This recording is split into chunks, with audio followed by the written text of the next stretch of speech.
Ní a bheith an fia an tain anna bhí a thug na Normannig leo nar a hána siad go héiring.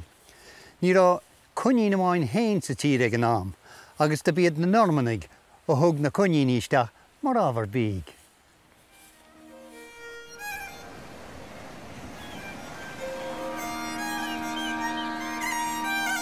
In héad tagart a dhéantar an coinín a bheith héiring nuas asna ná an coinicéir a bhíoch ar Ilan Rachran amach ó chósta bheag lia sa bhliain a héineag nuocha hían.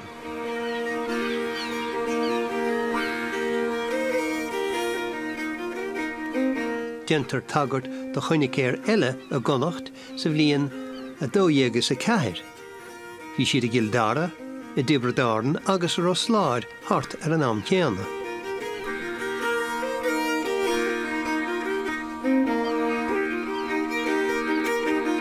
Is cosúil gur éalaigh cuidhas na coiníní go gairid níos sin agus gur scaip siad ar fud na tíre.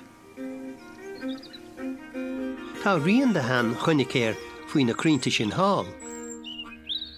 Tá náid na ghalbhchóir isis ach bhí na céad a coiníní a gcoineálann seo sna blianta a bháid siar.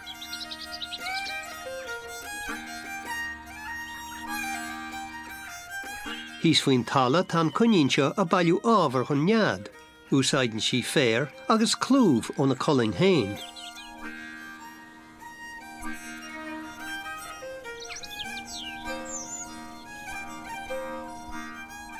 Idir 3 agus 7 óga a bhíon ag a gcoinín agus ní bhíon fianach ar bithortha a dosach ach a gceann 3 seachtaine be siad ré leis a bail seo a ágáil.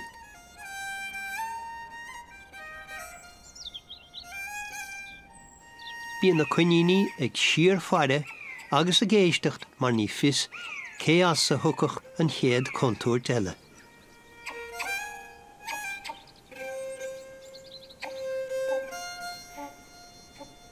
Ach tá coinín amháin nach rosáach sciupaí mar deire leis a gláán geoblach seo brehéir. Bhí an chláán beagnach imethe néag ar fad sa tír go dtí gur cuireadh deire leis an nimh ar an gluaitar strychnine, siars na hochtóidí. Bíonn siad le feiceáil go minic timpeall na tíre ó hina le.